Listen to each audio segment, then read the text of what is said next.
Marcia met Howard Collins at church. Marcia was 35 years old. Howard was 41. Howard lived with his mother in a small house on the south side of the town. Marcia lived with her sister and father in an apartment 3 streets away. Marcia did not work.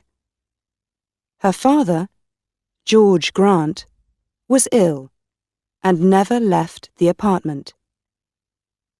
He stayed in bed most of the time and always needed somebody with him. So Marcia stayed at home with her father and only went out when her sister Karen was in the house. The 2 sisters were very different. Marcia was short, with a small, round face and short black hair. Karen was 10 years younger. She was tall, had long brown hair and good legs, and a suntan all through the summer. People often said to Marcia, "Your sister is very beautiful." There were always lots of men ready to take Karen out to dinner or to the cinema. But Marcia stayed at home. Karen worked in a shop in the town. When she was at home, she liked to sit up on the roof garden of their apartment building. It was one Sunday in May when Marcia came home with Howard the first time. She took him to see her father. George Grant was in bed. He had grey hair and a grey face. Sometimes he read a book, but mostly he just sat in bed and watched television. "This is Howard, Father," Marcia said. "He works at the hospital, and we met at church. I told you about him last week. Do you remember?" "No," her father said, and he turned his face away, back to his television. He was not interested in new people or his daughter's friends. Just then, Karen came into the room. She wore a white bikini and white shoes. She smiled at Howard. "So you're Howard," she said. "My big sister has got a boyfriend at last." Howard's face went red, and he looked down at his feet. Karen laughed. "Come on up to the roof garden and have some wine. The sun is wonderful this morning." "Oh, Howard began. Marcia looked angrily at her sister. But then she said, "Yes, I must get Father a drink. See you in a minute, Howard. Go up to the roof and talk to Karen." The sun was hot on the roof, and Howard took off his coat. He looked around. There were 3 chairs, a sun umbrella, a sunbed, and a table with 3 glasses and a bottle of wine on it. There were tiles on the floor, and next to the little wall around the edge of the roof, there were some flowers in boxes. This was the garden. Very nice," said Howard. Karen smiled at him. "We don't see many good-looking men up here," she said. "Sit down and have a drink." Howard's face went red again. He gave a shy little laugh. "Oh, thank you," he said. He tried not to look at Karen's long, sun-tanned legs, but it was not easy. "I come up here all the time when it's sunny," Karen said. She began to put suntan oil on her arms and legs. Howard watched. Then Marcia arrived, and the three of them sat in the sun and drank wine. Marcia looked at Howard with love in her eyes. She did not look at Karen. Karen watched them. Her eyes went from her sister to Howard and back again to her sister. She smiled. It was not a nice smile. Every Sunday morning after that, Marcia brought Howard home for a glass of wine after church. Howard stopped his car in the street outside the apartment building, and Marcia said, "Sound the horn, Howard. Tell Karen we're here. Then she can get the wine ready." So Howard gave 3 little toots on his car horn. On sunny days, Karen always came to the wall at the edge of the roof and looked over to wave at them. Then she went to get the wine. She always wore her bikini or a very short skirt. Marcia never wore short skirts or a bikini. "My legs are too fat for bikinis," she told Howard. "Your legs are very nice," he said shyly. One day in June, Karen asked Howard, "What time do you finish work, Howard?" "About 6 o'clock," he said. "Could you bring me home after work?" Karen said. "My shop's very near the hospital. You drive right past it. And you only live 3 streets away from us." "There's a very good bus," said Marcia quickly. "It stops outside our building." "But the bus is so slow," Karen said. "Please, Howard." Howard looked from one sister to the other. "Oh, well, yes, all right then," he said. "Thank you," Karen said, and gave him a quick kiss. So, every evening, Howard drove Karen home.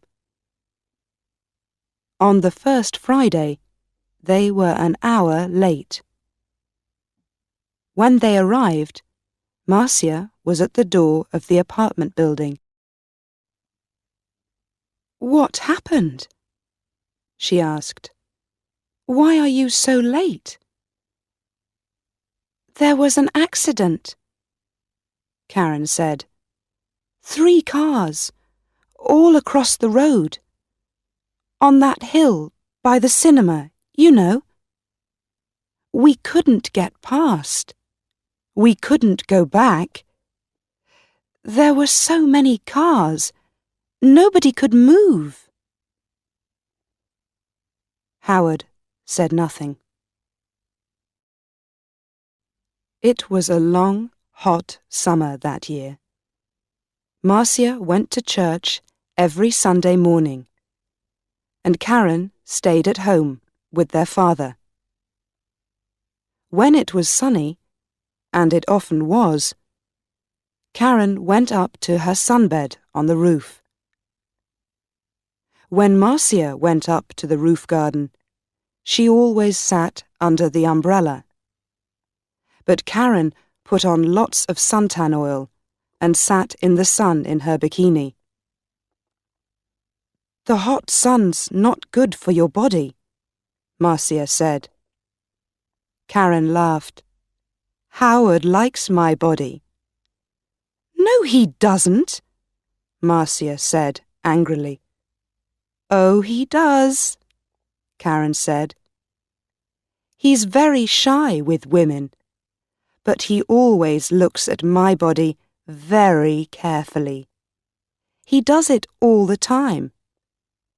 Perhaps he wants me to take off." "Stop it, Karen," Marcia said. "Don't say those things." Karen laughed. "What's the matter, big sister? Are you afraid I'm going to take him from you?" Marcia did not answer. The next Sunday, Howard phoned Marcia early in the morning. I don't feel very well," he said. "I'm not going to church today." "Oh, my love, I'm sorry," Marcia said. "Can I phone you when I get home?" "Yes, of course," he said. "I can't phone before 1 o'clock," Marcia said. "I'm going to be late back because there's a meeting after church. Something about Africa, I think." "Oh, yes, I remember," Howard said. But Marcia was wrong. There was no meeting after church that morning. It was the next Sunday. So she left church at the usual time and arrived home at 11:45. First, she went in to see her father, but he was asleep. Then she phoned Howard, but there was no answer. "Perhaps he's sleeping," she thought, "and his mother doesn't want to answer the phone." She went to her room and put on a long summer skirt. Then she went up to the roof garden. She put her hand on the door to the roof and stopped. The door was half open, and she could hear voices. There was someone with Karen. A man. Howard. Howard? Marcia listened. "I feel bad about this," Howard said. "We must tell Marcia soon, Karen." "No," Karen said quickly. She gave a little laugh. "It's our secret, Howard. Only for a little longer. All right? I don't like," he began. "But you do love me, Howard," Karen said. "Not Marcia? Say you love me, please." Marcia suddenly felt cold. You know I do," Howard answered. "But—" Karen kissed him. "It's our little secret." "Oh, is your car outside, my love? We don't want Marcia to see it." "I didn't bring my car," Howard said. "I walked here." "Good," Karen said. But it's getting late. You must go, before she comes home. They kissed again. See you tomorrow. Usual time, usual place, said Karen. Now go. Marcia moved quickly and quietly away from the roof door and ran to her bedroom. She did not want Howard or Karen to see her. She heard their voices. Then the front door of the apartment opened and closed. Howard was gone. Marcia sat on her bed for an hour. Why, she thought. Why does she do it? I stay at home with an old man all the time. I can't go out to work. I can't make new friends. I can't meet new people. I go shopping once a week, and I go to church once a week. That's all. And then I met Howard. When he said, I love you, I was so happy. And now? Karen had everything. Good looks, a job, friends. She was young. She was beautiful. She could have any man. So why Howard? Why? It's not because she wants him, Marcia thought. It's because I love him. It's because she doesn't want me to be happy.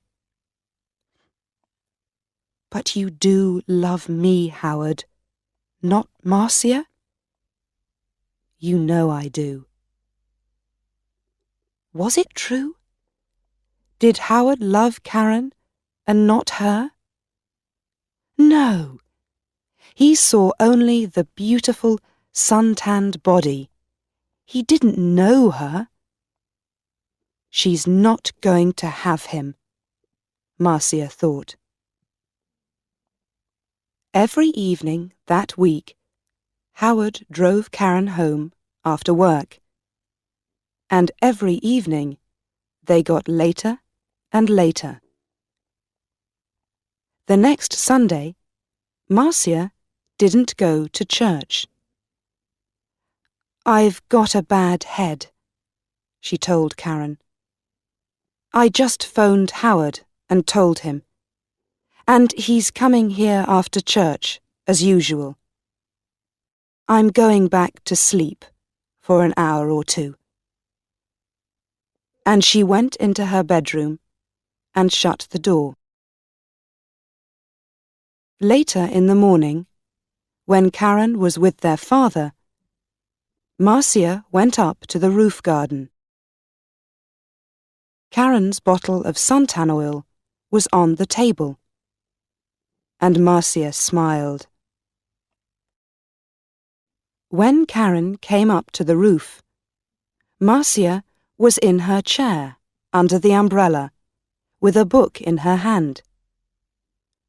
Oh, is your head better?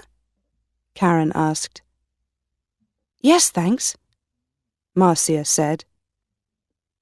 Karen wore her bikini, a new yellow one. She opened her bottle of suntan oil. Oh, there's not much here, she said. I must get some more. She began to put some oil on her legs. 20 minutes later, Howard stopped his car in the street below. Up on the roof, Karen and Marcia heard the usual 3 little toots on his car horn. He's here, Karen said excitedly. Your man's here, big sister. and she laughed. Yes, Marcia thought. My man, not yours, Karen. Karen jumped up from her sunbed. She ran to the wall at the edge of the roof to look down and wave to Howard. She had no shoes on, and at the wall, her feet suddenly slipped away from under her. "Ah!" she cried. She fell forward and put out her hands to grab the wall. But the top of the wall was slippery too. Her hands could not hold it, and slipped away, off the wall, over the edge. And her body went on too, over the edge of the wall, and down, down, down, down. Before she hit the ground, she knew. Slippery. Suntan oil. Marcia.